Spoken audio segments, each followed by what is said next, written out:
Akkor fújni a kutyádnak a kaján. Mondtam, hogy csak pici időre. A fél perc sem volt. Kavargassal, fújjad? Babának.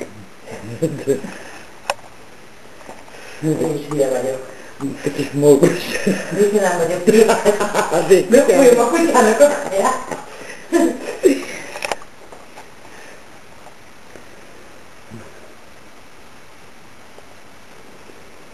Doktor néni készíti a vacsorát. Fújom. Hát jó. Őzi. Úgy van. Zőzi megérkezett. Na. Várja majd. Ez? Hajoljál újjába. Jó, Istenem. De idegesen ugrálunk. Júj, de finom. Nem jó. Mi? Ó, tömjelt lámba.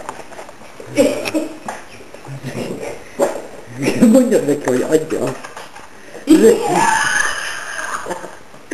Őzikán szivatnak.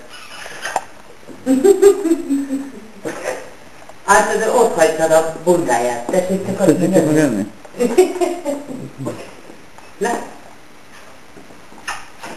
De úgy már látszódjon a pofát, de. Az nincs semmi, nem tudom kivetni. Jó, vagy akkor egy kisebb intervallumban mondom. Ez így nagyon jó. Jaj, de finom, jaj, de finom. Ne tudtam, hogy egyetíteni fogjuk. Rántott hús?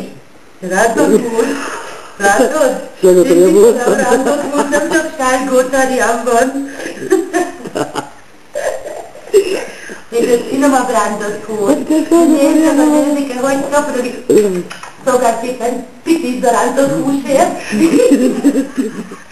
Szolgálj szépen itt a rántott hús. Vagy van a dobsz kutyában.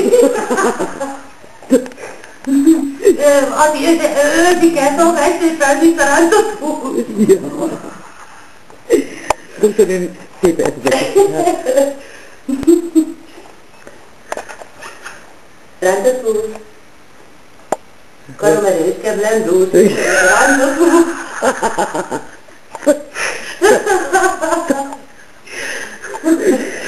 Én látszik a karom erős. Karoványos keblem fonja. Én mondjuk azt mondja, De frász. de frász. Őzik hátra. Na Őzi, gyere! Na? Kezdett jól lakni? Elég volt a rántott húsból? Már nem is pitidől érte? Seggel Lukáira tornázta, amit adtál neki eddig. Hát ez nem pitidik a rántott húsért. Mindjárt szólok Varga Attilának. Eljátszuk azért akkor az előtt egy tapogós. Na? Kezdj már jól lakni. Mennyit adtál már neki, hogy már jól lakott? Hát egy felet.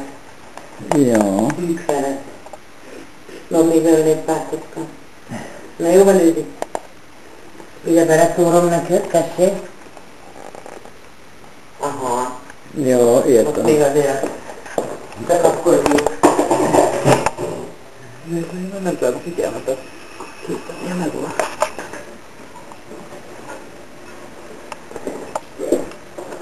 Szia, Őzike.